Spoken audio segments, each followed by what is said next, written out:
it's Clay Trade, and this will be a video chart on FAS, which is basically fun for day traders. And what it does, if you're unfamiliar with it, is it tracks the financial sector, and whenever the financial sector is having a good day, it moves up. But the kind of little footnote there is it moves up 3 times as fast. So it's great when you're right because you can make money very quickly. But on the other side of that coin, if you're wrong, you can start losing money very quickly. So it's really popular with the day traders, and I personally think it's great because you get movement all the time. You know, a 10-cent move, 20-cent move is really not that big of a deal at all. It's pretty easy to come by, and if you're trading with it, you can make good money. But at the same time, if you're not careful and don't have money management, you can lose big money. So it's one of those things where if you're a rookie who's undisciplined or doesn't really have a strategy in terms of money management, stop losses, etc., then stay away. But if you're a seasoned veteran, then I'm sure you've heard of this one, and my guess would be that you trade it once in a while, if not every day. But besides that, even if you're a rookie or an amateur and are new to the game, this is a great one to watch just because since it does mimic the financial sector, it's good because it'll tell you kind of a good overall indicator of what's going on in the financial sector, which then in turn goes to what's going on with the overall economy. You can see right now that just like the economy, this one is kind of going sideways a little bit here. So it's one of those situations where sure you might not trade it, but it's worth watching because a lot of people do watch it, and it does go along with the financials. So if maybe you think the XLF is too boring or something like that, then this one would also work for you in terms of if you want to watch the financial sector, what could you watch? FAS would be one to watch. And then FAZ is a little bit more confusing, the brother of this one, because that when the financial sectors go down, that one actually goes up. So we won't worry about that one for now. But let's just worry about FAS, and remember, financials having a good day, that means this one has a good day, but just 3 times as fast. So here you can see on the daily chart, as I mentioned, going sideways a little bit. But the key thing I wanted to point out here was it held like a champ. And on one more note, I'm going to be biased towards the bulls because I want to see this chart skyrocket, because if this chart skyrockets, then that means that the markets are doing well, the financial sector is doing well, and all the above. So I want to see this chart go to $10,000. I mean, I want this thing to go as high as it possibly can, just because what that would imply is that the overall markets are just booming. So the higher this goes, the better. So I will be taking a bullish kind of bias on this one. But anyways, what I really like to see on this pullback here was 2 things. First, we had this high back here that we broke through here, and technical analysis 101 states when resistances are broken, they become supports. So this level here was at 66.40, we'll say, and then here you can see it pulled back, and the low there was 66.59.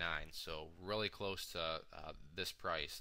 Once again, to kind of brag about charts, this just shows the power of technical analysis. Great job.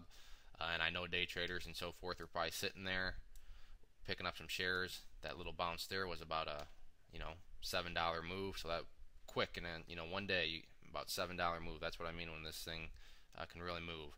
But just from an overall perspective, good to see that the bulls were holding strong here, and the price bounce. And the other thing was, at this point in time, we had the 10-day simple moving average that was right up around this area, and the price bounced very nicely off that too. Now, if the 10-day fails, is that a huge deal? No, it's not a gigantic one. The more important moving average is really the 20-day simple moving average, which we have there. That's more of an important one in terms of resistances that we want to see hold. Now, in terms of the 60-minute, we have kind of a descending triangle shaping up, and pretty much it's being formed by this line here. You can see that we've had it act as support there, and then here once again, and then this trend line that I'm about to draw will show you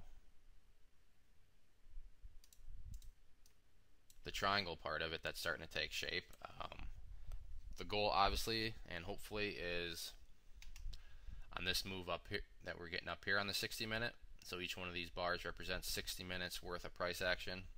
But on Friday, you can obviously see that big drop here, and then the rest of the day was kind of sideways, and then the last 3 hours really took off. So hopefully this continues into next week, and what I really like to see is a break above this trend line here. And if that can happen, then the goal would be, I should say the next goal would be to get above,